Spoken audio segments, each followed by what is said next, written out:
So I had this game on Game Boy Advance as a kid. It's not like that I remembered it as being very good or anything above average, but you know, when you're a kid you only have so many games and it was fun to play back at the time. Now after so many years I've decided to, since it's pandemic and I have nothing better to do, to give it a try again, so I did a live stream of it actually, and I had fun. It was quite fun, so let's have a look at it. The story is based on the book, not the movies, which is actually a good thing as far as I'm concerned. Opening story is presented in a very typical Game Boy Advance fashion with still photos and very simple animations, so this is nothing probably even slightly below average, to be honest. Keep in mind that the game was released in 2002 and the Game Boy Advance came out in 2001. This is still the early days of Game Boy Advance as far as the graphics goes, so it does need to be forgiven a little bit. And you can even feel a little bit of Game Boy Color wipe to it, especially with the music that it has, because it sounds a little bit retro. You start the game at Diagon Alley, you're lost there's a short scene, whatever, and then you find Hagrid and everything's fine. But before we can go to school, we need to buy school supplies first. So Harry goes to the Gringotts Bank, he makes a deposit there. Interestingly enough, in order for Harry to come to his vault, he needs to fight enemies, solve puzzles. You start with a normal spell attack, eventually you even learn a fire spell, oddly enough, at the bank. You even have to defeat a giant crab before you can finally get your money out of the bank. So this takes the concept of a greedy bank to a whole new level, because those greedy goblins won't even allow you to have your money. It's kind of odd that they've decided to turn a bank into a dungeon crawl, but gameplay wise it makes sense. You know, obviously it's a video game, you want to play it, that's why they turned it into a level that you can play. The graphics are kind of okay, they can be a bit bland at times, but there are some parts that stand out. So for example, when Harry goes inside his vault, we'll have a scene where he's standing in front of like a background that's very colorful and very beautiful, and these scenes, while there's a little bit few of them, they do make the game a little bit more colorful and a little bit less bland. Anyway, Harry takes a nice gold coin, which pretty much means that he's loaded with cash for the rest of the game. Even after buying all the necessary school supplies that he needs, he still has more money than he would actually need. So it's actually kind of interesting from the gameplay perspective, that you start the game with more money than you would ever need. But it doesn't matter, because money is pretty much useless in this game. You can't really buy anything interesting. All the items that you can buy are just weird, and honestly, I've completed the game without using them even once. You don't need them, they're not any useful. So, you know, at the very beginning, you're loaded with money that's pretty much worthless. At least you can use your inherited wealth to be a player and buy Ginny new fresh potion making set. For the good work that Harry did in return, he will get a chocolate frog from Ginny. Collecting these chocolate frogs will give you extra life points, which are represented in form of lightning bolts, interestingly enough, which is the same as the scar on his forehead, which is kind of weird if you think about it, really.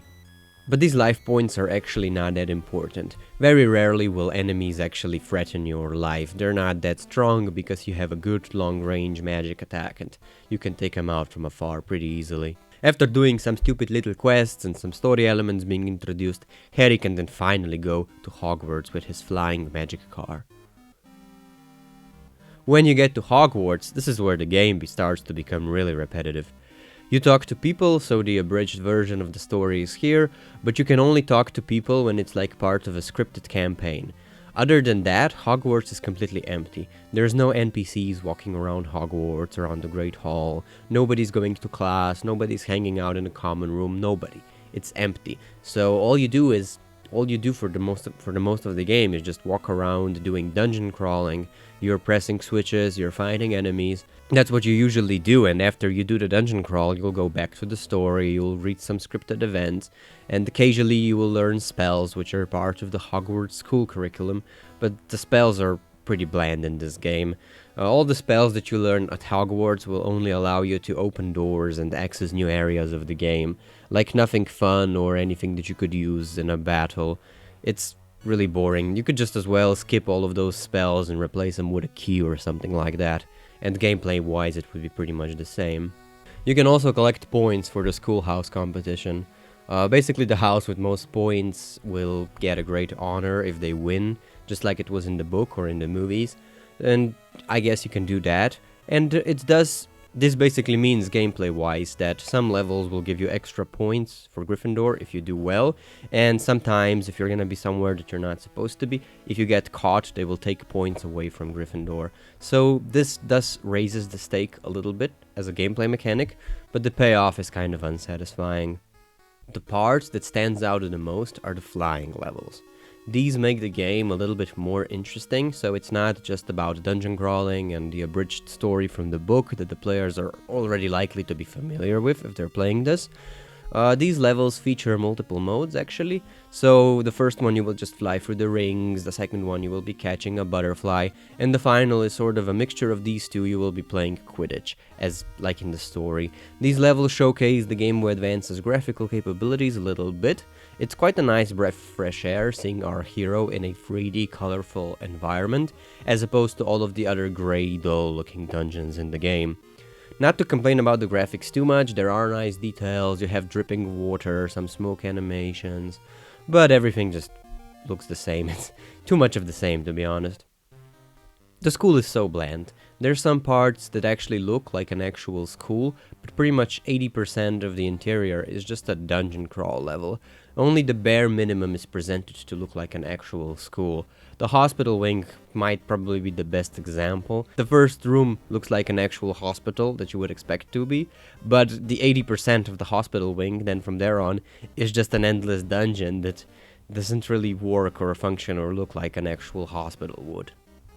The game will often make you backtrack back to your room or to whatever level you need to be at. This will make the game slightly more repetitive because a lot of the time you'll be just traveling to point A to point B, but fortunately there's portraits that help you navigate to the school a little bit faster. One interesting thing that I need to mention are the bean challenge puzzle levels.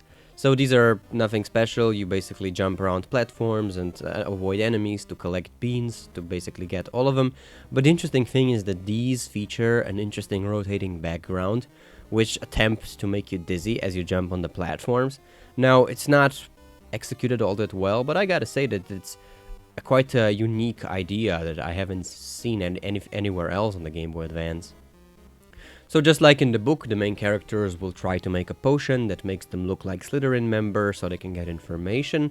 So a big portion of the game is just about you sneaking from place to place, gathering necessary ingredients for potions. So getting from dungeon to dungeon or anything like that for the said potion. But when you finally collect everything, which took quite a lot of time, now you can finally turn into Crab and sneak into Slytherin's common room. Sounds fun, right? Yeah, sure, but it's actually very disappointing. You can't really talk to anyone as Crab because, as I said before, there's no NPC everywhere, so you just go straight to their common room, which you would expect that there's something interesting there, but no, it's just one common room, just one room. There's nothing interesting there, just some basic furniture, nobody to talk to, except everything that's scripted event, and that's it. From there on, the entire Slytherin headquarters is just a dungeon crawl.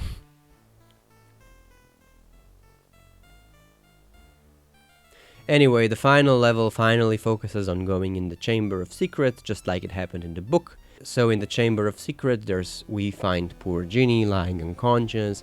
Apparently we found out all the story, she was manipulated into opening the chamber, so there's some dialogue, we learn the truth and all of that. It's basically the abridged version of the book. And after that, Harry will finally confront the final boss, the Basilisk. When he sees the Basilisk, out of nowhere a phoenix appears and claws out his eyes. Now they do establish that the eyes of the Basilisk are deadly and they can petrify you, but the game never established that a phoenix was there, so that phoenix that arrives there and claws his eyes out just comes out of nowhere. He was not established everywhere. This is just one example where the game just sort of loosely follows the book, but then a lot of things was left out and it doesn't really work as a story. Fighting the Basilisk was actually the only time that I actually died playing the game. Most of it is pretty easy, but the Basilisk can be quite hard. However, if you use the fire spell, it also becomes very easy. So in the book, Harry used a sword to kill Basilisk and destroy the diary, But here, this isn't an element. He doesn't, I don't think he destroys the diary, it's not mentioned. And he just kills the Basilisk with his fire spell or the normal spell, whatever you use. Killing, you know, the sword or anything like that is not referenced here. Which is actually kind of bad, because if you know the story, using the sword becomes quite important in the later books.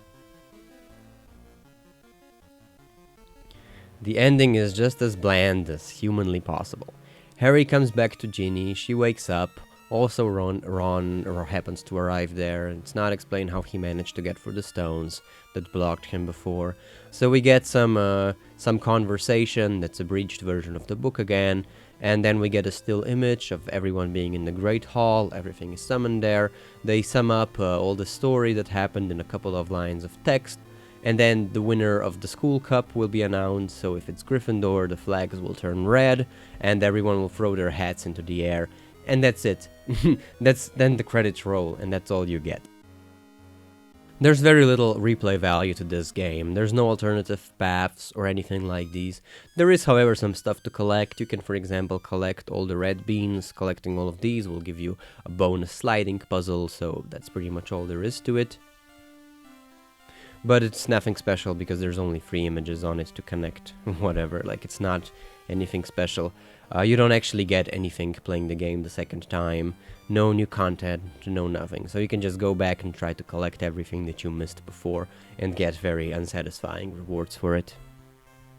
There is also a bonus area, which can be unlocked if you connect the Game Boy Advance to the GameCube version of the game. So, you know, in all of my childhood, I only had the Game Boy Advance and the GameCube game. So I could never access this extra content, which was actually quite frustrating to me, to have content that I can't actually access. Now, years later, I actually tried doing it on an emulator. It was quite annoying, but I managed to make it work even on an emulator.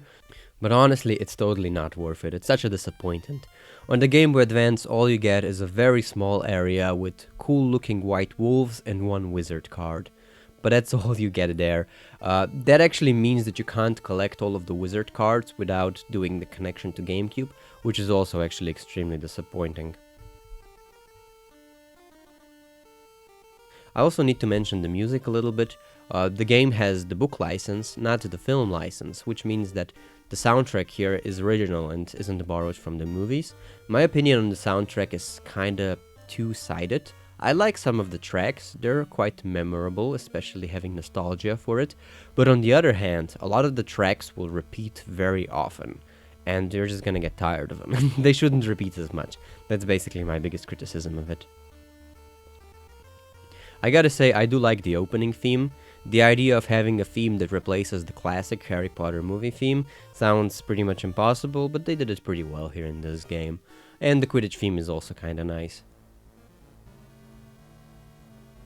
But that's all I have to say about it. Its greatest appeal is definitely the book license. They were clearly counting that the game is going to be sold to the fans of the book and the film.